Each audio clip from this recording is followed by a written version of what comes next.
Saidam Varsha. Thank you so much for joining us this afternoon. Why don't you tell us a little bit about how you and your family came to Swami? My family came to Swami way back, I think it was 1974. My dad was an ardent devotee of Shirdi Baba, and way back in 1972 or 73, I think, a colleague or co-worker of his introduced him to Sathya Sai Baba and said he's supposed to be an reincarnation of Shirdi Sai. And since then, my dad would read his discourses. They've had series of miracles, as I call it, calling cards that brought them both very close to Swami, and Swami's presence in their life became a mainstream of their life. And I was kind of born, I was born in 1974. I was born into that house. So being born into a house which is all about Swami, it's an experience that, I think I'm one of the few fortunate people to have. And as I get older, I appreciate that even more. All my foundational years, everything revolved around Alvikas, going to Puttaparthi every 4 months, just Swami's presence in our life was always there, in every way, shape, or form. So tell us a little bit about that first time you were away from home. You were studying in the US, it was your early 20s. What did that look like and feel like for you? Honestly, it was really hard. It was my first time away from home. I never lived outside the house. Never lived away from my parents. I never lived away from Swami. Like, even though we lived in Mumbai, we would run to Puttaparthi at least 2-3 times a year. So, in essence, that was every 4 or 5 months we were in Parthi, whether it was 2 days or whether it was the, half the summer vacation. We were there for prolonged periods of time. So I was missing not just my parents, I was missing Swami's physical presence. I'd gotten so used to it. So the first 3 years took a lot of getting used to.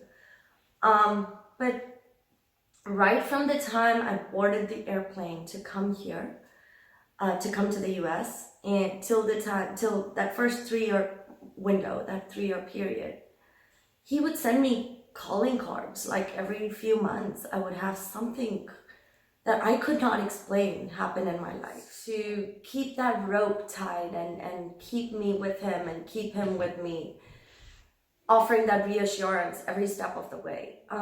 So now 3 years have passed, and I am heading to India because I have to get my parents' blessings to go ahead and get married to this guy that I felt very strongly about, and they have known about.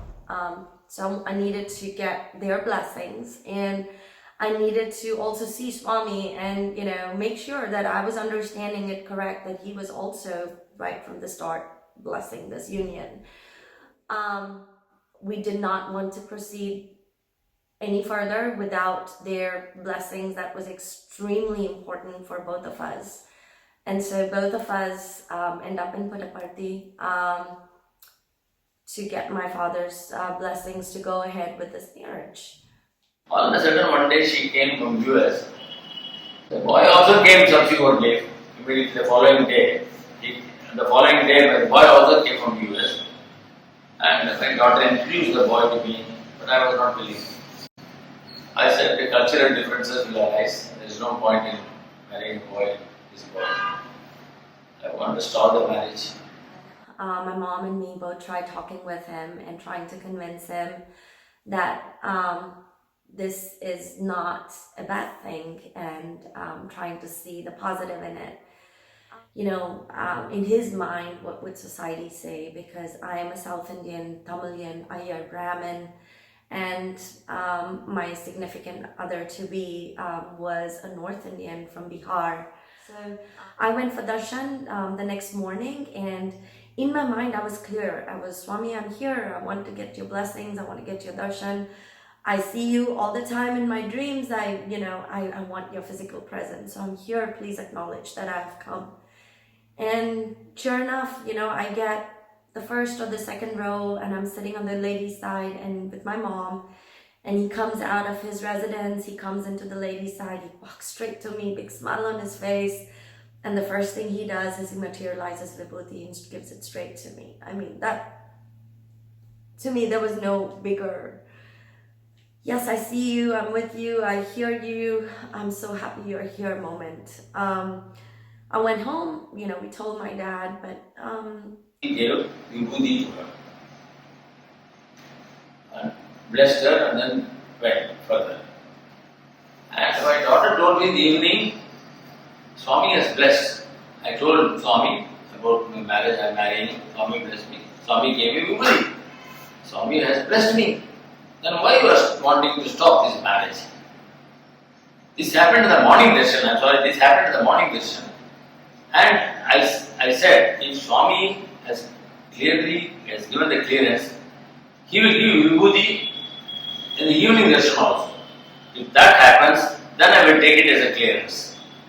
In his mind, I think he needed a bigger moment than that, or he needed it to be with him personally. So he very jokingly says, in a lighter moment, in an otherwise very stressful household, he says, if Swami does it again this evening, I will believe that was intended for you. In my mind, I'm going, Swami does it once, that itself is a miracle. Now you're asking for like a humongous miracle. I'm not so sure that would happen. But I went for evening darshan again. And it so happened in the evening also the same thing happened. Swami came directly from his house, entered into the hall. He went straight to my daughter and gave Vibhuti to her and then went further. And just to make sure, Swami, he plays these tricks. I was not sitting on the same side that I was the first time. He comes out of his residence, walks straight to the other side where I was sitting in the morning, and like almost as an afterthought, turns, looks at me, smiles, walks right up to me, materializes Vibhuti and gives it to me again. That was like our private aha moment. And then he goes a step further and says, Namaskaram. I get Padanamaskar that second time with him. And come home. My dad, ever the jokester, says, I think Swami just felt sorry for you because you're so jet lagged. I wanted to stop the marriage. I wanted to give a letter. Swami was not taking my letters. I was worried. Even then, I was not willing. You had jet lag. That is why Swami gave Vibhuti 2 times to you.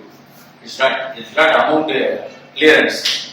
But all jokes aside, I think he just wasn't ready to hear it from someone else. Meanwhile, his blood pressure was going up. He was like literally worrying himself sick, I think. And my mom seeks external help, and she asks close family friend of ours, who's also a long-time devotee of Swami, the Varsha uncle, and says, what do I do? And he says, I think you need to go and ask Swami, and you need to ask him directly for his blessings. And so that's what we do that third morning.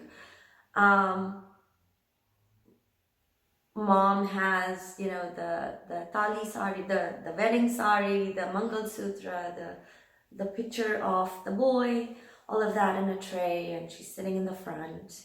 And I'm sitting, closer, but a little far away, again, a little bit in the front.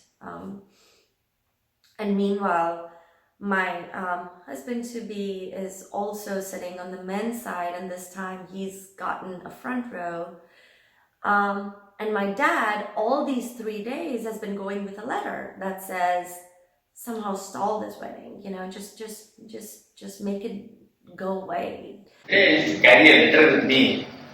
Swami, my daughter wants to marry a boy from North India, and I don't like his proposal. Please somehow stall this marriage. This marriage should not take place. Please somehow prevent it. I'll be very happy. And then I used to keep the letter in my hand, in the first row. And 2 days, 3 days, Nothing happened. Swami never used to come to me. Once he came very close to me, he was standing before me. I was holding the letter in my hand. Swami was collecting the letters from everybody, but he was not collecting my letter. And Bhagwan plays his, magic, his leela, his tricks, whatever you want to call it. He comes straight to her and he says, "What is the problem?" And she gives him the problem. She says, "Swami, we are, my husband is worried about this proposal. This is the boy, and I want to get them married, and my husband is very worried, and what do I do?" And he says, "Romba sandosham," very happy in Tamil. He takes the picture of my husband. Swami looked at the photo, he said, took the photo in his hand. Santosham, Santosham, get them married. And then, Santosham, Santosham, Santosham. Go ahead. Swami gave the clearance and Swami went ahead. And he blesses the whole tray, and then, as if to make sure that I am watching, that I'm seeing that this is playing out just the way he wants it to play out, he walks to me, and I'm a little bit behind, so he materializes Vibhuti for someone in front of me, and that very last little bit, he reaches out over people and gives it to me in my hand. And he moves on, and then he just kind of wants to make sure that he is making his point, right? That we're not saying that this was a fluke. So he goes to the boys' side, the men's side, and he walks straight to my husband-to-be. And he tells him to take namaskar, and he blesses him over there, completely bypassing my dad, who's been sitting there like for 3 days with the same letter in his hand, not looking at him at all. So my dad, is watching all of this, and when all this transpires on day 3, he finally, I think that was the spark for him. He comes to the realization that having Swami's blessings is possible only if you surrender. I said, according to me, if Swami has cleared the proposal, no one can stall it. And they reconciled. Then next day morning I went there for Darshan. I had another letter, different letter. Letter contained only 4 sentences. First sentence, "Swami, it seems you have cleared the proposal of my daughter marrying a North Indian boy. I will get them married. Bless them.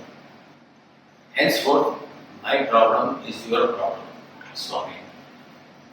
Bless them." Again I wrote it 4 lines only. I signed it. I kept that letter. And he goes with that letter. He gets a place a little bit further back in Darshan, and he's sitting with my brother-in-law, and Swami walks right up to him when he goes to the gents' side. He points to him, and he calls out to him, and my brother-in-law pushes him forward. He's like, "Swami's calling you." I didn't ask for the permission to sit in the first line. I was sitting there in the 4th line, 5th line. And my first Anila was also sitting by my side. And Swami came. When he came to the gents' side, he came to me. He called me. And my first Anila said, "He's calling you, go and give the letter, go and give the letter." Pushed me. When I went near, Swami said, "I will take it." And not just does he take the letter, he could have just taken the letter and walked away, but he tells him, "Give it to me." It like directly saying, "Give me your problems. Why are you worried? Give me your problems." That was the aha moment. That was the moment of surrender for my dad. You take whatever he gives you as prasad. You may or may not agree or like or dislike, but all likes and dislikes go out of the window when you bow down to his will, because you know that is the right decision that needs to be made. And Swami is cleared. Then I went to States, US, and got them married and all this. They are happy. They have settled down. They are leading a good life. They are also Sai devotees. The boy also became Sai devotee. And it's all Swami's grace only, I can say. He's a very dramatic person in his love and in his surrender, and he needed that one-on-one with Swami just to push him to that extra. Well, actually, all of us needed it. We all loved it that he was paying so much personal attention and making sure that the drama ended the way it did. Jai Sai Ram. Jai Sai Ram. It's a grace, I say, Swami's handwork.